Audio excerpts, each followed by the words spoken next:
What's going on, you dingleberry gardeners? Hope you plant a whole patch and eat them all. Oh, shit. Just like your ex. Welcome to Grunt Speak, not so. Live from the lair. Bleep glop, and that's floop-de-doo over there. Almost dodging that one. flesh-colored phallic projectiles. Yeah, well, I got ammo over here now. Yeah, you're in your abortion hook that doesn't hit anything you aim at it. See? Yeah, you're right. I'm not even afraid of you. See? Did you see a flinch? Nope. Did you see me blink? I saw nothing. This is from Name Redacted. He said not to give out his name, so here we go. And the story is called. So you already know that this one's going to hit you right in the feels, or what's left of them. My life with my ex and 2 babies passing away. Ooh, that's a tough one. So hopefully we can lighten the mood as we go into this, because this is something that sadly a lot of parents have to go through. Yeah. And it's a pain that I wish on no one. I don't care. Well, I mean, yeah. How evil they are. Losing a child is one of, psychology today, number one leading source of pain for parents. Oh. And our family court system I bet it takes the triggers kids away from the father. Yeah. They don't give a shit. I bet it triggers a lot of self-deletion as well. It does.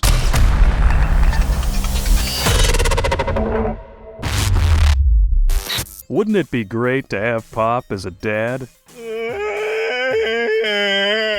Well, too bad. We got the dads we got. Still, not everybody's dad was great, let alone good, let alone present. Matter of fact, most of the problems we face today are because we didn't have a dad. And if men don't get these vital lessons fathers used to pass on to their children, our lives will be wasted. Thankfully, these lost lessons have been conveniently recompiled in a course by Clarey titled The Dad You Never Had, covering everything from life's purpose, defeating laziness, developing a work ethic, personal finances, career management, women, retirement planning, and much, much more. The Dad You Never Had compiles the fatherly wisdom of Red Pill creators such as Rolla Tomasi, Rich Cooper, Clarey, and even Popp himself into an intense and thorough 12-hour course. It's the easiest and quickest way to get up to speed and get on with living life. It's no substitute for a real father, but it is the wisdom and advice you need to manage your life successfully and end the misery fatherlessness has wreaked upon your life and society. So get the roadmap to a better life. Take The Dad You Never Had today. Your life is just too precious not to. Available on Teachable.com. Use the discount code BlakeIsCool to get 10% off. Link is in the Meat Gazer box. A lot of this story, I'm not proud of myself, and looking back now, I should have grown some bools and left earlier. Please remember that this took place in the late 80s and early 90s. Okay, so before a giant black pill was basically shoved up the asses Before the internet. men in America. When I was in high school, I met my ex-patriated, withdrawn, indignant fornicator entertainer. We never dated in school. We're just friends. Oh, no. Oh, no. That happened back in the day. These guys would orbit these chicks all through high school. Yeah, it happens, but we all know why they decide to marry the dude they were just friends with during their carousel years. And it's not because they love you. No, they ran the clock, then they used themselves up, and they're going for the emergency bailout package. Was he wearing a parachute? I was what you would call blue-pilled and stupid back then. So was I. Well, at least you know. I graduated high school and went on with my life, and I didn't see her for 4 years. She then went into the company that I was working for, and that's when we were reunited. So this is just a mistake on top of a mistake. Oh, my Lord. You're going for the person that you were friend-zoned by, and You're shitting where you eat. There's no upside to this. Nope, this can only end beautifully. I'm sure they're celebrating their 30th anniversary this year. And I'm sure you meant the word poorly. I was being sarcastic. Yeah, I know. Sarcasm rhymes with orgasm because it feels good. I can't remember if she asked me out or if I asked her out, but I met her over at her house the next day. I thought she had changed from when I was friends with her in high school. Foolish mortal. Silly rabbit. In high school, she would bend the truth about things. Yeah, that's No. part of somebody's fundamental character.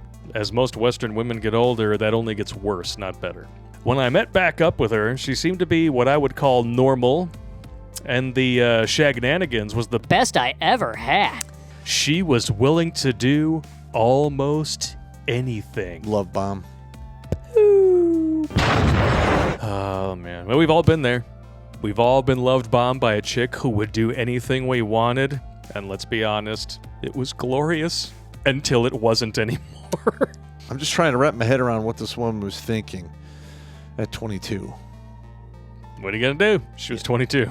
But this is in the 80s, so apparently women operated on a slightly different psyche back then. Maybe. I know that their fashion sense was definitely much poorer during that time. You had people who already had curly hair going to get perms because every dude, gets turned on looking at the Richard Simmons haircut. Sweating to the oldies indeed. Nah. No, not so much. So, we started a date, and everything was going great for 2 years. And that's when we started talking about the marriage. The mirage, you mean? The shagging dropped off a little bit, but I didn't think it was anything to be concerned about. There's a natural amount of drop-off, because in the beginning it's all puppy love, and you're learning each other. And the feels go away. And she wants money. Oh, wait, did I say that out loud? Sorry. The resentment comes out. Yeah, a little bit. Shit goes fucking south. What are you going to do? South of the Umama line. When we told her family, her mother disowned her because she hated me. That is the biggest red flag of all. Yeah. Reconning the mother. If the mama hates you for no reason whatsoever, sooner or later, Take the hint. that stuff's hereditary. Fast forward to a month before the wedding. She talked her dad into coming to the wedding and giving her away, and her mom gave up and came. All over the milkman. I'm just saying, look at the physical attributes of the dad and the daughter. If it doesn't quite line up, hang out at the house one day. Wait till the dog barks and see who comes to the door. You look a lot like my fiance, Mr. Postman. Your hairline looks like the postman. There's no mistaking that Jimmy Durante schnoz. My ex-wife's mother wasn't happy about the wedding, but she decided to be our wedding photographer. What could happen? What could go wrong? But wouldn't you believe she Forgot. and I'm adding the quotes here myself, to load the camera with film. No, this wasn't her getting back at her daughter for defying her will or anything. And that behavior, learned and observed by her daughter for 22 years, is totally not going to cause problems in your marriage. No. Because let's be honest, we are funhouse mirrors of our parents. Listen, if you get to 18 and you don't have at least one issue, your parents didn't do their job. Most of us will repeat a cycle began long before we were even an itch in our daddy's pants. We tend to become a weird reflection of the relationships that were our example growing up. And if her mom is a controlling, narcissistic, can't understand normal thinker, There you go. guess what you're going to be faced with? Well, like in my family, my grandparents played favorites between my mom and her and my aunt, and it wrecked the family. Oh, always. And my mother did the same thing with my sister and I, and it wrecked the family. This was, he continues, the October of 1997 when the wedding happened. Looking back at what happened after the wedding, I should have run. On the wedding night, my parents got us a hotel room so we could have some alone time, and she insisted on her maid of honor staying with us so they could catch up since she was living in Ohio at the time. What? That's weird. I would have been like, well, I mean, if you want gay sex with a witness, that's fine, but there's going to be sex happening in that hotel whether there's a witness or not. Well, yeah, that's the way it goes. It's my wedding night. Something's getting wet, and it's not me in the shower. Well, that's after. There's going to be a wet pasta application. Wet noodle all over your face, woman. Invite your maid of honor. She can hold the video camera. How about that? And she can do CPR on your ass. And I won't forget to load the film. Unlike some That is such a lame excuse, too. vaginal turd dispensers. Mind you, she had already been down for 2 weeks before the wedding and living with us. That is bizarre. Yeah, this is her already on the wedding night asserting her will over you, and Well, he gave her wedding cake. yeah, she did. There you go. Sometimes it double inoculates against blowjobs and sex. She got inoculated. What can you do? You shouldn't have fed her the cake, bro. You should have fed her something else. For the next couple of years, I didn't realize that she was slowly alienating me from my family. Happens all the time. The slow motion testiculus redonkulitis, and toxic women do this all the time. All It's SOP. SOP for the CUNT. But in the earlier part of 2003, she told me that she was pregnant with my child. Okay. And we're off to the races. At first, I didn't believe her because she had 3 miscarriages before that, or so she told me. And I feel bad for them, if this is legit, to a degree, because essentially their bodies get hopped up on the pregnancy hormones, even the bonding hormone to the child. Oh, yeah. And then they don't get the child. It can cause a lot of loose wiring up in Yeah, my ex had 1 miscarriage, and it was devastating. So, we started going to the doctor for her and the baby. I was so excited to meet my son because he was a little shit even in the womb. The only way we found out he was a boy is because he mooned the ultrasound tech after getting mad at her. I was such a proud dad. He continues here, when my ex-wife and I would get into an argument, my son would always take my side because he would hit her bladder and make her piss herself. Nice. I thought it was funny as hell. I'd be laughing too, I'm not going to lie. That's pretty funny. In August of 2003, I think that was about the time that we had that huge East Coast power outage, was it not? August Yes, it was. 2003, yeah. She went into labor with my son, and he was only 5.5 months old in utero. Really early. It's very early. It went from the best time of my life because I had thought we were out of the danger zone to the worst in about 12 hours. He was born on August 20th at 800 hours and died 20 minutes later, while I was holding him. Oh.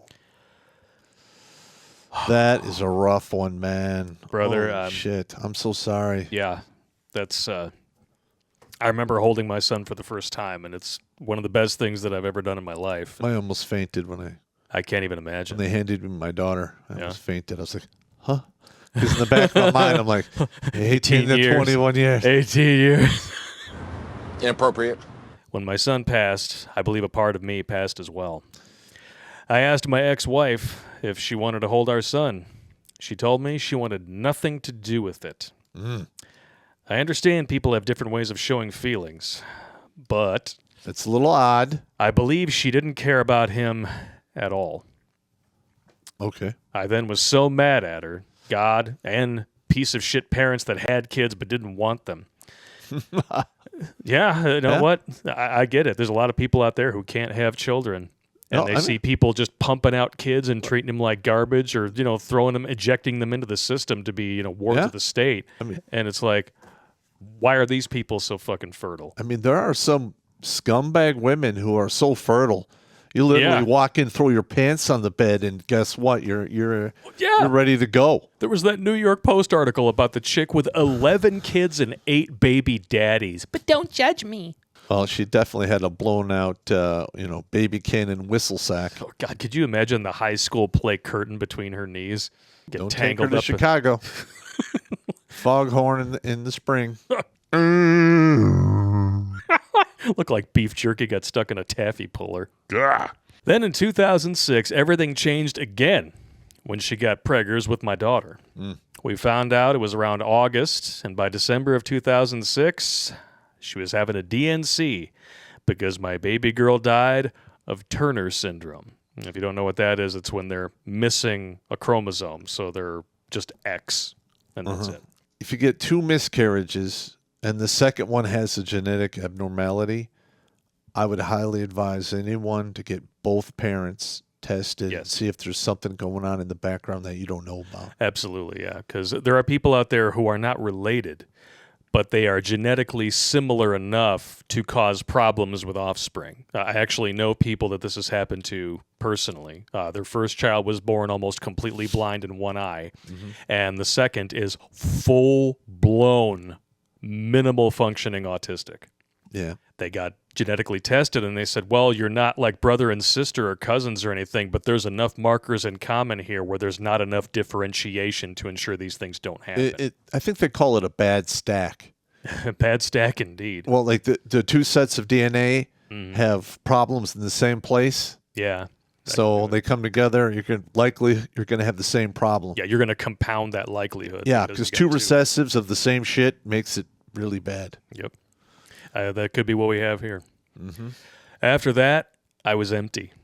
I didn't care if I lived or died at this time in my life. I've been there, brother, and it's hard to come back from that. It is. I mean, I'm still fighting that fight. Yeah, it's something that you never get over. No, I mean, what I know.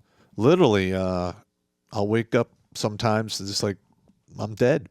Because, I had to change my mindset in Iraq back in the day. I can't undo it. So I deal with that all the time. He continues, my marriage was on the rocks, and I didn't care. The only thing I really wanted was my kids back, so in 2009, we talked about adopting kids and starting a family. I was so excited, it was like I had a new life again. We started the paperwork, and for some reason that I don't understand, after getting a bigger house for the 2 new kids we were going to adopt, everything stopped. Not sure why. I don't know if she enjoyed giving me a little bit of hope and then taking it away or what. That wouldn't surprise me. Then again, I mean, when you're looking at 3 miscarriages plus 2 more, that's a lot of psychological damage for her. that's a lot of psychological damage, or maybe they weren't miscarriages. Potentially not the first 3, because you can cause damage down there. Yeah. And then who's to say she didn't have prior miscarriages, abortions, STIs from prior men? Herpaganosyphilades. Because she's approaching this entire scenario from a very sociopathic standpoint. Yeah, listen, I really can't climb into a woman's mind and figure out what they're thinking. No. If I could do that, this show wouldn't exist. It's just not going to happen. So, like, women do crazy-ass shit, and I literally have no clue why. It's about to get worse. Oh, here we go. In 2010, everything went to shit, as if it wasn't already bad enough, when she started talking about what today would be called an open marriage. Dun, dun, dun, dun. Time to leave, bro. Dun, dun, dun, dun. Congratulations, you win divorce paper. Yes. You are a cuck if you stay. I opened my marriage and all I got are these lousy divorce papers, man. God damn it. Damn it. Shit ain't fair. Well, I'd be like, so did you get any strange pussy? No. Well, you really got fucked then. Yeah, figuratively and literally. Yeah. I agreed to it as long as we were all in the same room and on the same page. All right, cameraman. Oh, my God. The reason I agreed to this was I was done with the life I wanted to start looking for something new while still being married and possibly having a 3-way. Okay, so he's mentally checked out of his marriage at this point. All right. Now, I understand that. Yeah. But, listen, gentlemen, you got to do the right thing. Have some dignity, honor, and self-respect. And if you find yourself in that mindset, do the right thing and just leave. In September of 2011, she kicked me out of the master bedroom and wouldn't talk to me and started to go out with her girlfriends. December of that year, I left for work early in the morning. I then had to go home because I forgot some paperwork. There you go. God.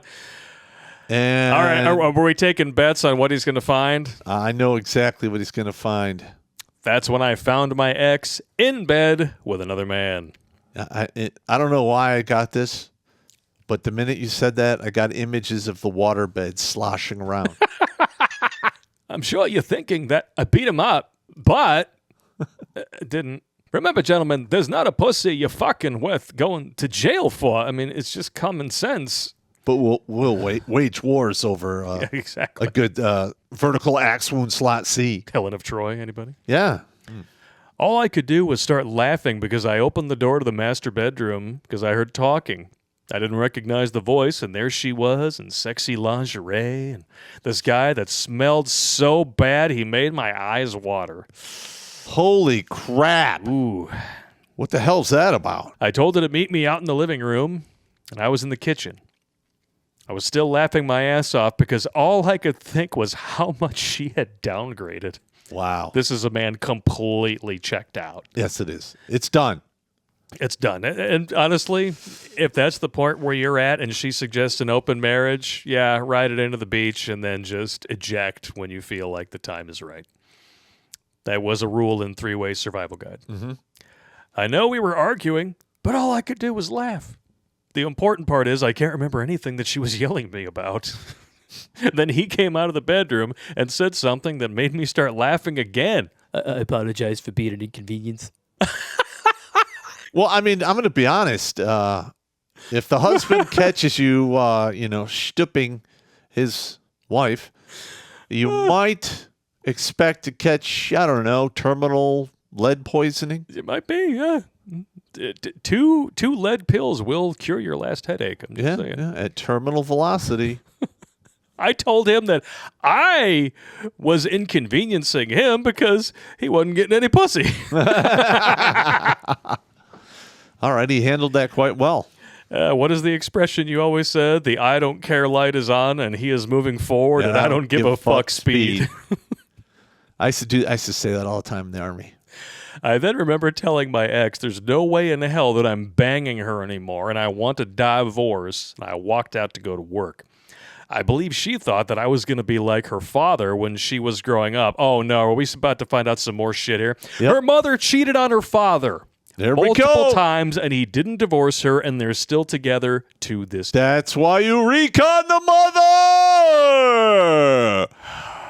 You could have avoided this whole heartache, bro, if you had just reconned the mother. That's right. Oh, my Lord. Never, ever let a woman love bomb you into forgetting common sense. Well, common sense isn't so common anymore, especially when they're teaching everyone how to think, not what to think. Amen to that. Wow. I think my ex-mother-in-law has something on him that's really damaging, so he stays. Wouldn't shock me. Mm-hmm. I then called my parents. I hadn't talked to them in a long time. I remember going to Texas, where they were living, to see them again. My dad asked me, if he paid for my divorce, would I leave her? I told my dad that I had the paperwork already done. Nice. I just needed to file. With my parents' help, I filed, served her with divorce papers, and would you believe that 2 days before the divorce would have been final for a non-contested divorce, she filed her paperwork, so we had to see the mediator. That was done on purpose. Yep. She wanted to lull you into a false sense of security and then surprise you. Or extend it, turn it into like a whole nut roll. In the meeting, I gave her everything, furniture and everything. All I wanted was out. Before the mediator took the paperwork to the judge, I made a request for my last name back. The judge agreed, and she had to pay another $600 to change her last name back to her maiden name. The funny thing my parents witnessed was my father-in-law yelling at my ex-wife after she came out crying. He told her to suck it up. This is what you wanted. I really missed that man. Nice. So his father-in-law was actually kind of a based man when he didn't have his nuts shackled to a radiator in his own basement. Or, they're in his wife's purse. As for me, I'm still working on being a better man. I've been watching Terrence and Blake, as well as Strong Successful Male, for a couple of years now, and I've learned a lot. I know you say to never date a single mom, but I started dating her before I found the RP channels. We still have our ups and downs, hopefully all in the bedroom and nowhere else. But we're still together after 11 years, and I have 2 wonderful stepdaughters that I love with all my heart, and they love me. Good. It's very rare. It is rare. Now, if she's a widow, fine. And there are some women out there who do just pick wrong, and they're not vile, evil people. We're not saying all single moms are bad people. Most of them just happen to be felony factories. That's right. And the price of trying to find them is so egregious that men just can't afford it. Exactly. And it's a high-risk investment no matter which way you slice it, and most of the time you're going to crap out. Yep. If you think that I'm going to marry her, you're wrong. Had to go Trump on that one. Don't do it. Never getting married again. If I wasn't so blue-pilled, I would have left my ex-wife after my son passed away, but I had this thing in my head that I would be a failure if I got divorced. Does that sound familiar? Yes, it does. And I wonder if he went through the red pill rage after his divorce. Most guys do. It lasts I'd about put 3 money to on it. 5 years. I'd put money on it. Or maybe it was all the manipulation that she had been doing to me throughout the years. But in a lot of situations, being divorced is the best thing ever. I would like to thank you guys for everything that you do, and don't stop. We all need some drunk, crazy uncles in our lives. Listen, some of the best life advice that men ever get is from the black sheep uncle. Bunch of Gary Buseys running around, man. P.S. The reason I don't believe her about the pregnancy of my son is that she was a big woman. The lowest she ever got was a size 14, which is a respectable full German. Yeah. The biggest she got before the divorce was a size 26. Yeah, bro. That's Wow. that's a walking asteroid belt right there. That's why I wasn't sure if it was fat or a baby bump. Huh. Sorry if this was too long. No, it's all good, man. We had a lot to say about this one. So Yeah, that's a your good one. email wasn't too long. It was just we kept getting ideas from what was going on in there. And listen, my heart goes out to you about the stillbirths. That's Having your firstborn die in your arms. now, if all of those children would have been born, and he would have got divorced from her, His life would have been over. yeah, you would have been ruined for quite some time. Yeah, he would have been completely ruined. He might not be here to write this email. Yeah. Because that happens to a lot of guys. Like, they realize that, now I have two choices, both with the same outcome. I'm a deadbeat dad. I can either work my ass off to pay the child support and not see my kids, therefore I'm a deadbeat dad, or I don't pay the child support and try to see my kids and I'm still a deadbeat dad. Which usually means you run. A lot of those guys run, and I can't blame them. We get stories like this, and it just harkens back to things we've been telling you for years. Recon the mother, and never, ever, ever let a woman alienate you from your support base. Yep. Because as soon as that happens, as soon as you allow that to happen, she's got you. Well, the thing is she does that so none of your friends or family warn you about the nefarious horse shit she's doing. Exactly. It's not that she wants you all to herself. That's how they paint it, to try to make you feel special. No. It's because they want you all to themselves with no interference for the hoops and cats and chainsaws juggling and all the jumping through hoops of fire she's going to have you do. And as time goes on, it gets worse. Way After worse. 10 or 20 years, oh my God, they get really insane about it. Well, because it's just like any addict. They become addicted to the power that they have over their man. And what do addicts constantly have to keep doing? Upping the ante to chase the dragon, because the initial high is always better than what they're currently experiencing.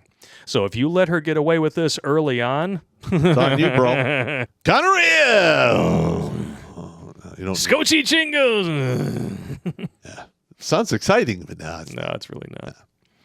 All right, dudes. Thank you very much for the story, Mr. Anonymous. Hope you liked our interpretation of it.